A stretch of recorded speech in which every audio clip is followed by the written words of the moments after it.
It's 7 in the morning and a boat full of Afghan refugees is approaching the shores of Lesbos Katia Beach. Teams of volunteers are ready to welcome them. The children are their priority. They must get them safely ashore. Ahment and his family have just arrived from Afghanistan. The 15-year-old boy will never forget their harsh journey. With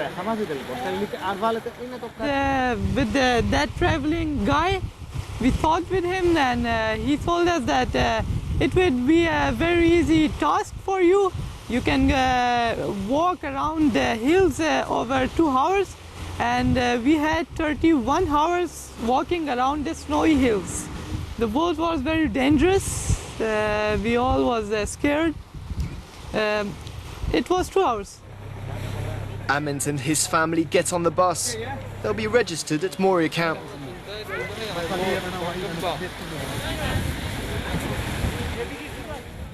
There are more and more refugee boats arriving. On the other side, it's said there are 2.5 million refugees waiting to cross the border. If that's accurate, and only half of them get here, it'll be really crowded.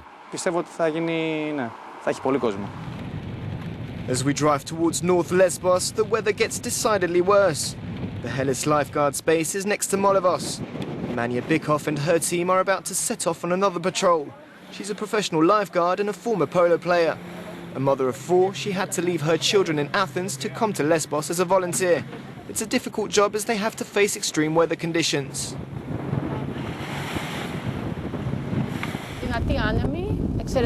Strong winds and extreme cold, especially in the water. Our body temperature falls significantly when we get wet.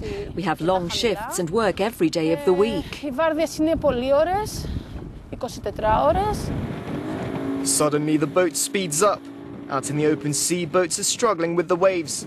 Mania and her team decide to go closer. Seconds later, the Coast Guard comes over the radio warning them to back off. They'll handle it. Mania explains the procedure. We don't have the right to approach a boat without the Coast Guard's permission. We can stay close to the boat so that it won't sink, but that's all we can do. The Coast Guard goes out to collect the refugees. Back on land, it's time for breakfast. The refugees from Iraq and Afghanistan can have boiled eggs, a piece of bread and a banana.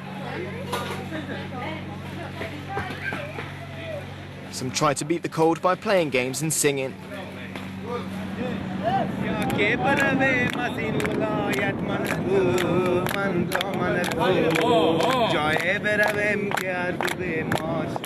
Abib, who comes from Morocco, doesn't want to join them. He's failed to cross the borders 4 times and is stuck on Lesbos. Military people from Macedonia arrest me and take all my stuff and all my money and all my papers and my documents. I am now X1. I don't have anything. The refugees don't have a lot, but at least they can rely on the help of the volunteers for food. This is where the food is cooked. Joost brought this truck all the way from Amsterdam and has turned it into a kitchen. He's in charge of the supplies. Back home, the 32-year-old Dutchman was a television creative director. It all started when Joost, along with some friends, went to welcome refugees at Amsterdam's central train station. He then decided to come to Lesbos for a week, but he's been here since November.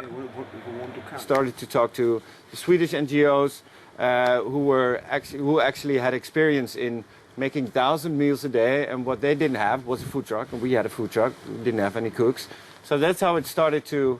We started to join forces, and right now we're making it summer-proof. We're already cooking, and this food truck is able to produce 10,000 meals a day.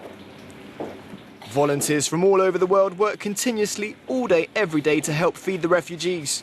Today they're making stew with lentils and potatoes. They'll pack the food and take it to the camp. They will remember this experience for the rest of their lives, and Joost is no exception. I really actually forgot my previous life or something, so it's going to be really hard to move back to Amsterdam. You know, it's so easy to help. If it's socks or food or just water and a candy bar gives a smile on their face. And if it's that easy, why not do it, you know? Meanwhile, members of Knitting Solidarity in Mytilene meet once a week in a coffee shop. They knit scarves and hats for the refugees. If someone wants to help, they don't accept money, just wool.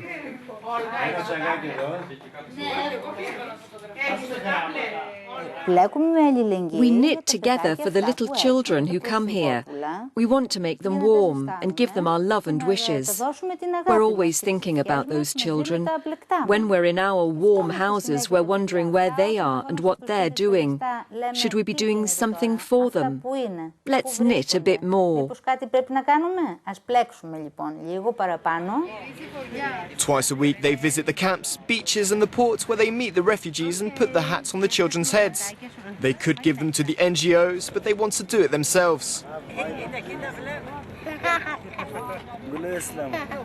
At the port of Mytilene they met Mustafa.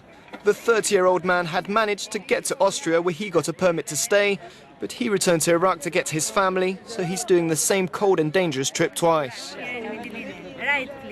Very, very nice, because cold. The cold in Turkey, in Mytilene, in Athena, Macedonia, Serbia, Croatia, Slovenia, Austria. Austria, stop. While Mustafa and his family are ready to leave the island, others have just arrived. But the volunteers aren't the only ones waiting for the refugees. This local man is after the boat's engine and wooden floor, which he will steal and sell. But he'll wait until the cameras are turned off and no longer recording.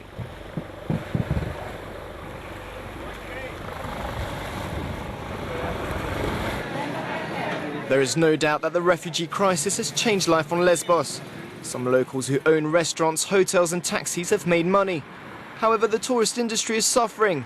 Lefteris Karablias, a tourist agent, says he's facing economic catastrophe.